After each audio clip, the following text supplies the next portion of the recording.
ভয়ঙ্কর ঢাকা মাফিয়া উত্থানের পটভূমি। এই তালিকার শীর্ষে আছে প্রধানমন্ত্রী Sheikh Hasina, the mother of mafia; সেনাপ্রধান general Aziz Ahmed, the big boss of mafia gang; IGP Benazir Ahmed, mafia সিন্ডিকেটের প্রথম সারির বস; স্বরাষ্ট্রমন্ত্রী, মাফিয়া সিন্ডিকেটের প্রথম সারির বস; সেনাপ্রধানের 3 ভাই, ঠান্ডা মাথার খনি হারিস আহমেদ ওরফে মোহাম্মদ হাসান; সন্ত্রাসী আনিস আহমেদ; সন্ত্রাসী জোসেফ আহমেদ। আসসালামু আলাইকুম বন্ধুরা, আজ আমি বেশি কথা বলবো না।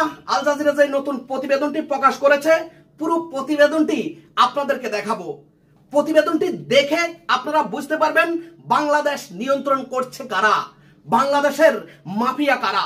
চলুন আমি কথা না বাড়িয়ে আপনাদেরকে সরাসরি এই প্রতিবেদনে নিয়ে যাচ্ছি। Sheikh Hasina, the mother of mafia, the mother of mafia, the mother of mafia. বিগত 1 ফেব্রুয়ারি 2021 আল জাজিরার ইনভেস্টিগেটিভ ইউনিট বাংলাদেশ বিষয়ক এক চাঞ্চল্যকর ডকুমেন্টারি প্রকাশ করে, যেখানে উঠে আসে ঢাকা মাফিয়ার লোমহর্ষক সব তথ্য। চমকে ওঠে পুরো বিশ্ব। কিভাবে পুরো একটি দেশ চলে যেতে পারে মাফিয়া পরিবারের হাতে, কিভাবে একটি দেশের সেনাপ্রধান হতে পারে ভয়ঙ্কর কোনো মাফিয়া চক্রের মাস্টার মাইন্ড। আল জাজিরার এই ডকুমেন্টারি স্পষ্ট করে দেয় কথিত গণতন্ত্রের মানসকন্যা শেখ হাসিনার আসল রূপ হল দ্য মাদার অব মাফিয়া। 1 ঘন্টার এই ডকুমেন্টারিতে উঠে আসে এমন সব মাফিয়া গ্যাংস্টারদের নাম যারা বর্তমানে গোটা বাংলাদেশকে নিয়ন্ত্রণ করছে।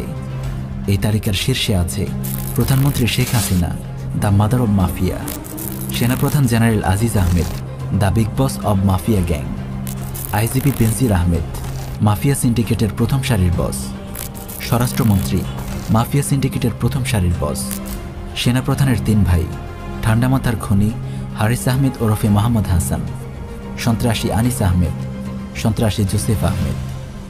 প্রিয় দর্শক, এই ভয়ঙ্কর মাফিয়া চক্রের হাতে বন্দী বাংলাদেশ এবং বাংলাদেশের মানুষ। তবে আল জাজিরার ডকুমেন্টারিতে মাদার অব মাফিয়ার কথা উঠে এলেও একটি বিষয় আড়ালে থেকে গেছে। Who is the father of Dhaka mafia? কে নাড়ছে মাফিয়া চক্রের মূল কলকাঠি? এই প্রশ্নের উত্তর পেতে শেষ পর্যন্ত আমাদের সঙ্গে থাকুন। ভয়ঙ্কর ঢাকা মাফিয়া উত্থানের পটভূমি।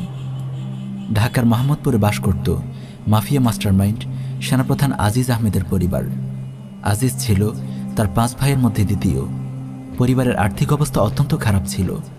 বাবার স্বল্প আয়ে তাদের পরিবার ঠিকমতো চলত না। 1981 সালে আজিজ আহমেদ বাংলাদেশ সেনাবাহিনীতে যোগ দেয়। বাকি 4 ভাই হারিস, আনিস, জোসেফ ও টিপু ঢাকার মোহাম্মদপুরে একটি ক্রিমিনাল গ্যাং তৈরি করে। খুন, চিন্তায়, চাঁদাবাজি এবং রাজনৈতিক নেতাদের আশ্রয় প্রদান ইত্যাদি ছিল তাদের প্রধান কাজ। ঢাকার মোহাম্মদপুর এরিয়া ছিল একরকম তাদের শাসিত অঞ্চল। 1981 সালে হাসিনা বাংলাদেশে ফিরে এসে রাজনৈতিক কার্যক্রম শুরু করে। এই সময়গুলোতে আজিজ আহমেদের ভাইয়েরা আওয়ামী লীগের সঙ্গে জোটবদ্ধ হয় এবং আওয়ামী লীগ নেতাদের আশ্রয় দেয়। স্বৈরাচারী এরশাদ সরকারের দমন নিপীড়নে অতিষ্ঠ আওয়ামী লীগের নেতারা তাদের পার্টি প্রোগ্রামগুলো ঘোষণা করত এই সন্ত্রাসী চক্রের অফিস থেকে। অন্য কোথাও তারা নিজেদেরকে নিরাপদ মনে করত না। জেনারেল আজিজের মুখে শুনুন শেখ হাসিনার সঙ্গে তার ভাইদের সম্পর্কের ইতিবৃত্ত। যখন হলো আওয়ামী লীগ জাতীয় পার্টির সময়, যখন হলো সবচেয়ে খারাপ সময় যাচ্ছিল, যখন তারা তাদের কেন্দ্রীয় অফিসে বসতে পারতো না, তখন কিন্তু my brothers they were the main strength of this party.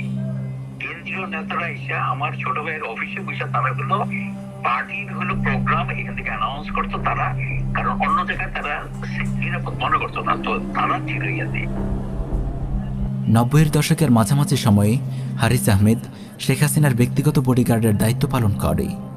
1996 সালে নির্বাচনের 1 মাস আগে ঢাকা মাফিয়া ডন জেনারেল আজিজের 3 ভাই হারিস, আনিস ও জোসেফ তাদের রাজনৈতিক প্রতিপক্ষ মুস্তফা নামের একজনকে মোহাম্মদপুরের রাস্তায় গুলি করে হত্যা করে। 2004 সালে আদালত জোসেফকে মৃত্যুদণ্ড এবং হারিস ও আনিসকে যাবজ্জীবন কারাদণ্ড দেয়। হারিস ও আনিস গ্রেফতার এড়িয়ে দেশের বাইরে পালিয়ে যায়। জোসেফ গ্রেফতার হয়। কিভাবে গঠিত হয় এই মাফিয়া চক্র? The mother of Dhaka mafia প্রধানমন্ত্রী শেখ হাসিনা 2008 সালে ক্ষমতায় আসার পর থেকে তার মাফিয়া চক্র গঠনের দিকে মনোযোগ দেয়। এই মাফিয়া চক্র গঠনে সবচেয়ে বড় বাধা ছিল বাংলাদেশ সেনাবাহিনী। তাই শুরুতেই ইন্ডিয়ার সহায়তায় শেখ হাসিনা পিলখানা হত্যাকাণ্ড ঘটিয়ে 57 জন শীর্ষ সেনা কর্মকর্তাকে নৃশংসভাবে হত্যা করে। এভাবে মেরুদণ্ড ভেঙে গুঁড়ো করে দেয়া হয় একটি শক্তিশালী সেনাবাহিনীর। এরপর শেখ হাসিনার জন্য মাফিয়া সাম্রাজ্য গঠনের সব বাধা দূরীভূত হয়ে যায়। শেখ হাসিনার আশীর্বাদ ধন্য হয়ে জেনারেল আজিজ 2012 সালে বিজেপির মহাপরিচালক পদ লাভ করে। 2014 সালের বিতর্কিত নির্বাচনে শেখ হাসিনার বিজয়ের পেছনে কলকাঠি নেড়েছিল তার পালিত এই জেনারেল। 2018 সালের 25শে জুন শেখ হাসিনা তার মাফিয়া চক্রকে এক নতুন অবস্থানে নিয়ে যায়। প্রথম এসে রাষ্ট্রপতি আব্দুল হামিদকে দিয়ে জেনারেল আজিজের মৃত্যুদণ্ডপ্রাপ্ত কারাবন্দী ভাই জোসেফকে ক্ষমা করায়, ফলে সে মৃত্যুদণ্ড থেকে অব্যাহতি পায়। জোসেফকে মুক্ত করার পর শেখ হাসিনা তার পোষা জেনারেল আজিজ আহমেদকে বাংলাদেশের সেনাপ্রধান হিসেবে নিযুক্ত করে। পিলখানা হত্যাকাণ্ডের পর মেরুদণ্ডহীন সেনাবাহিনী নিয়ে যা ইচ্ছে তাই করার সক্ষমতা লাভ করেছিল শেখ হাসিনা। 2018 সালে রাতের আধারে ভোট চোরের যে নির্বাচন হয়েছিল, সে নির্বাচনের মাস্টারমাইন্ড ছিল জেনারেল আজিজ। সেনাপ্রধান হিসেবে সে তার সর্বোচ্চ ক্ষমতার ব্যবহার করেছে শেখ হাসিনাকে ক্ষমতায় আনতে। এভাবে সেনাবাহিনী, পুলিশ, বিজিবি ও র্যাব সহ দেশের সকল শক্তিকে কক্ষিগত করে শেখ হাসিনা গড়ে তোলে তার গ্রেট মাফিয়া সাম্রাজ্য। মাফিয়া ডন জেনারেল আজিজের কুকীর্তি। 2014 সালে তৎকালীন বিজেপি মহাপরিচালক mafia don general Aziz Ahmed তার পলাতক ভাই খুনি হারিস আহমেদকে তার মাফিয়া কার্যক্রমের অংশ হিসেবে ইন্ডিয়া থেকে হাঙ্গেরি নিয়ে যায়। জেনারেল আজিজ তার জন্য একটি ভুয়া আইডেন্টিটি তৈরি করে দেয়। বিজেপি মহাপরিচালক হিসেবে নিজের প্রভাবকে কাজে লাগিয়ে সে তার ভাইয়ের জন্য জাল বার্থ সার্টিফিকেট, জাল এনআইডি কার্ড, জাল পাসপোর্ট, এমনকি জাল ম্যারেজ সার্টিফিকেটও বানিয়ে ফেলে। খুনি হারিস আহমেদের নতুন নাম হয় মোহাম্মদ হাসান। এই নামেই খুনি হারিস আহমেদ তার মাফিয়া কার্যক্রমের অংশ হিসেবে হাঙ্গেরি ও ফ্রান্সে তার ব্যবসা শুরু করে। মাফিয়া ডন জেনারেল আজিজের সহায়তায় হাঙ্গেরিতে সে বাংলাদেশের আন্তর্জাতিক বিনিয়োগ এবং লেনদেনগুলোতে মিডলম্যান হিসেবে কাজ করে আর হাতিয়ে নেয় কোটি কোটি টাকা। জেনারেল আজিজ শেখ হাসিনার নির্দেশে বিজিবি ও সেনাবাহিনীকে একটি ভাড়াটে গুন্ডা বাহিনীতে পরিণত করে। কুখ্যাত মাফিয়া ডন জেনারেল আজিজ ভালো করেই জানে শেখ হাসিনার নির্দেশে দেশ ও দেশের মানুষের সঙ্গে যে গাদ্দারি সে করেছে, আর্মি চিফ পদ থেকে অবসর নেওয়ার পর সে কোনোভাবেই আর বাংলাদেশে নিরাপদ নয়। তাই তার ভবিষ্যৎ পরিকল্পনা হলো অবসর নেওয়ার পর সে ইউরোপ পালিয়ে যাবে। সেখানে তার ভাই হারিসের মাধ্যমে প্রতিষ্ঠিত বে অব বেঙ্গল কোম্পানির ডিরেক্টর জেনারেল হবে আর ইউরোপময় ঘুরে বেড়াবে। র্যাব ও পুলিশ দুটি গুন্ডা বাহিনী। এই মাফিয়া সাম্রাজ্যের অফিসিয়াল গুন্ডা বাহিনী হল র্যাব আর পুলিশ। মাফিয়া ডনরা হুকুমের গোলাম এই গুন্ডা বাহিনীকে নিজেদের স্বার্থে ইচ্ছেমতো ব্যবহার করে। ঘুষখোর পুলিশের অফিসাররা সবসময় এমন জায়গায় বদলি হতে চায় যেখানে ঘুষ বেশি পাওয়া যায়, আর এই পোস্টিং পরিবর্তনে কোটি কোটি টাকা আয় করে মাফিয়ার শীর্ষ নেতারা, যাদের মধ্যে আছে স্বরাষ্ট্রমন্ত্রী আসাদুজ্জামান খান, পুলিশের আইজিপি বেনজির আহমেদ এবং জেনারেল আজিজের ভাই সন্ত্রাসী হারিস আহমেদ। হারিস আহমেদের মুখেই শুনুন। পুলিশ আঙ্গুল এখানে এই ওসিমন্ত্রীগুলো পোস্টিং করতে কি কিরকম টাকা করতে আমি আপনার এয়ারপোর্ট থানার ওসি মিনিমাম 10 কোটি টাকা, 5 কোটি টাকা অ্যাকচুয়ালি ট্রান্সফারের টাকাটা খাই ও মিনিস্টার আইজি পুলিশ কমিশনার। মনে করুন 5 কোটি টাকা কন্ট্রাক্ট করলে হয়তো 3 কোটি টাকা দিয়ে 2 কোটি টাকা আপনার এরকম আছে। মাফিয়া ডন জেনারেল আজিজের ভাই হারিস আহমেদ ইউরোপে বসে র্যাব নামক এই গুন্ডা বাহিনীকে চালায়। হারিসের মুখেই শুনুন।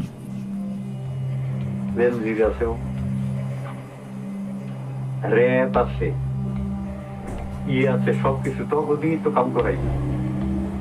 এই আমি তো আমার গুন্ডা হইলো র্যাব, আমার তো এমনি গুন্ডা লাগে না তো, আমার তো এই গুন্ডা, কারো ডাইলিও কারো ধরো ফেরো। কেবল র্যাবই নয়, পুলিশও এই মাফিয়া গোষ্ঠীর গুন্ডা বাহিনী। হারিসের মুখেই শুনুন।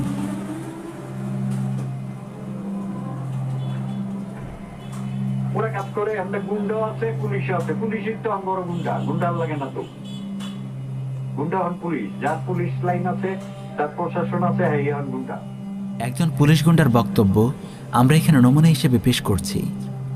এই জাতির পিতার ভাস্কর্য আপনারা ভাঙেন, আপনাদের স্পর্ধা কত বড়।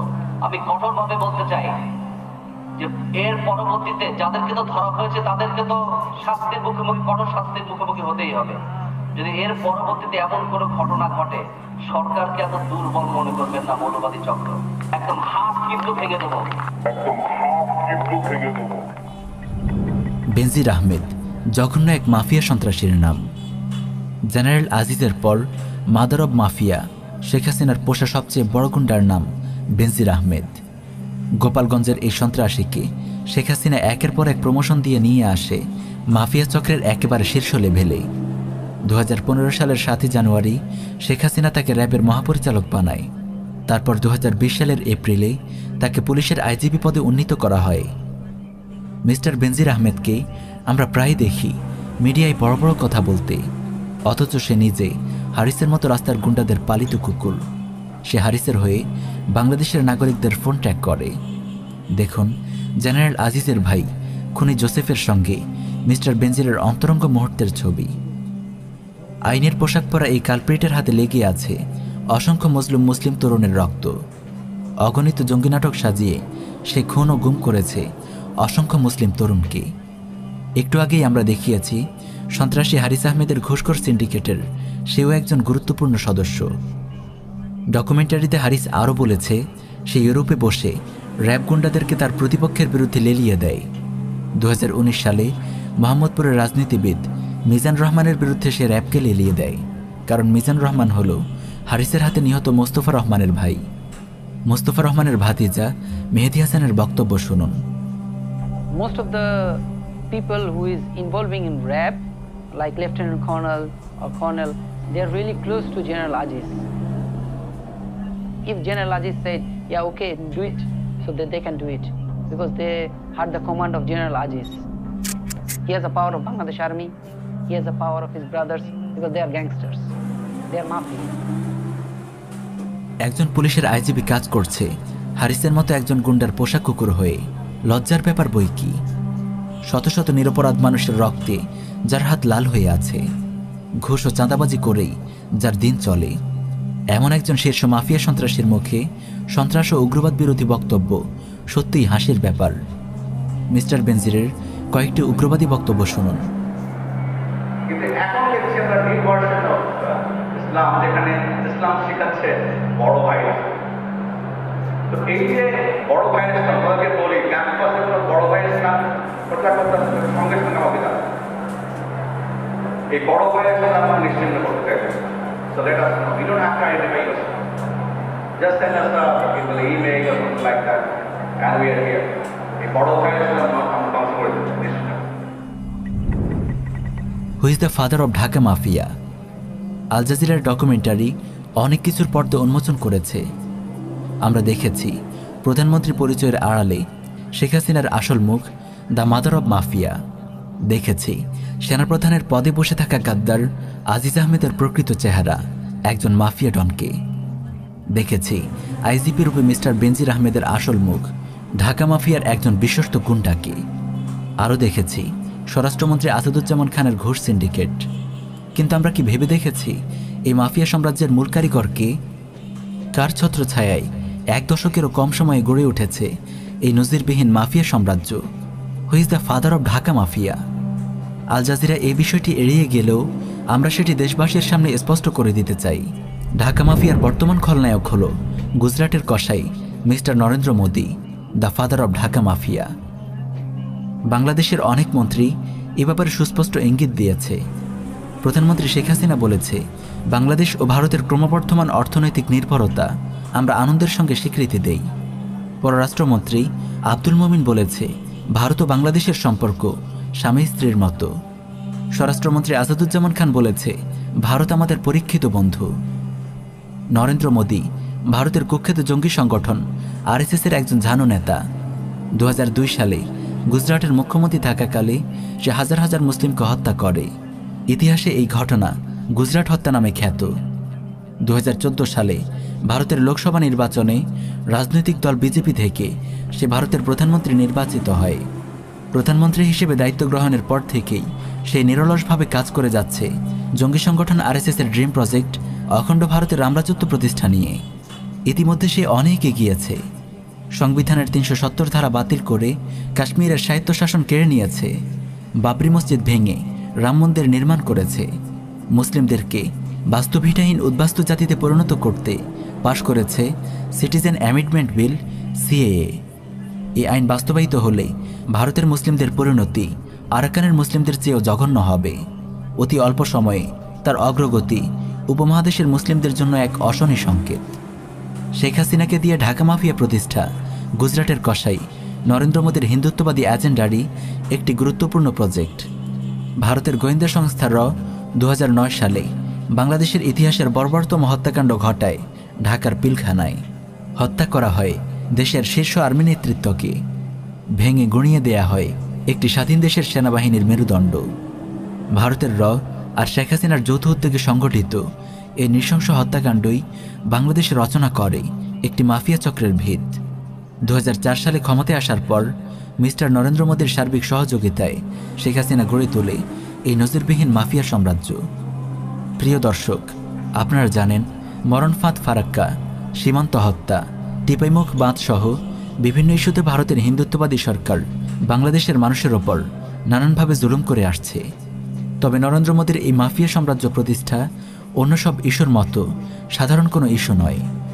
এই ইস্যুর সঙ্গে জড়িয়ে আছে এদেশের মুসলিমদের ভবিষ্যৎ, আগামী মুসলিম প্রজন্মের ঈমান আর আকীদা ও অস্তিত্ব সংরক্ষণের মতো স্পর্শকাতর বিষয়। হাসিনা আজিজার বেনজির গংরা তো টাকার ক্ষমতার লোভে কসাই মোদের সহায়তায় গড়ে তুলেছে এই মাফিয়া সাম্রাজ্য, কিন্তু মোদির টার্গেট হল উপমহাদেশের রামরাজত্ব প্রতিষ্ঠা। বাংলাদেশের মুসলিমকে সিদ্ধান্ত নিতে হবে তারা বাংলাদেশের এই মুসলিম ভূখণ্ডকে হিন্দুত্ববাদী ভারতের হাতে তুলে দেবে কিনা, এদেশকেও আরাকান কাশ্মীর গুজরাট হতে দেবে কিনা। তাই এই মাফিয়া সাম্রাজ্যকে ভেঙে টুকরো টুকরো করতে হলে মুসলিমদেরকে প্রস্তুতি নিতে হবে এখনই। আরও জোরদার ও শক্তিশালী করতে হবে দাওয়াহ ও ইরশাদ কার্যক্রম, তৈরি করতে হবে ব্যাপক জনসচেতনতা। তবেই এই হিন্দুত্ববাদী মাফিয়া সাম্রাজ্যের কবল থেকে রক্ষা পাবে এদেশের মানুষ। ভিডিওটি নিশ্চয় দেখেছেন, দেখে আপনারা কি বুঝতে পেরেছেন? আপনি যদি একজন দেশপ্রেমিক নাগরিক হয়ে থাকেন, যদি দেশকে ভালোবেসে থাকেন, তাহলে আপনাকে অনুরোধ করব ভিডিওটি এক্ষণে আপনার প্রিয় বন্ধু বান্ধবের সাথে শেয়ার করে দিন ফেসবুক, হোয়াটসঅ্যাপ, ইমো, মেসেঞ্জারে। আর আপনি যদি আমাদের এই ইউটিউব নিউজ 24 এই চ্যানেলের নতুন দর্শক হয়ে থাকুন বা আমাদের চ্যানেলটি যদি এখনো সাবস্ক্রাইব করে না থাকুন, তাহলে প্লিজ এখনো সাবস্ক্রাইব করুন এবং পাশে থাকা বেল আইকনটি অন করে দেন সবার আগে আমাদের চ্যানেলের ভিডিও পেতে। সবাই ভালো থাকুন, সুস্থ থাকুন। আসসালামু আলাইকুম।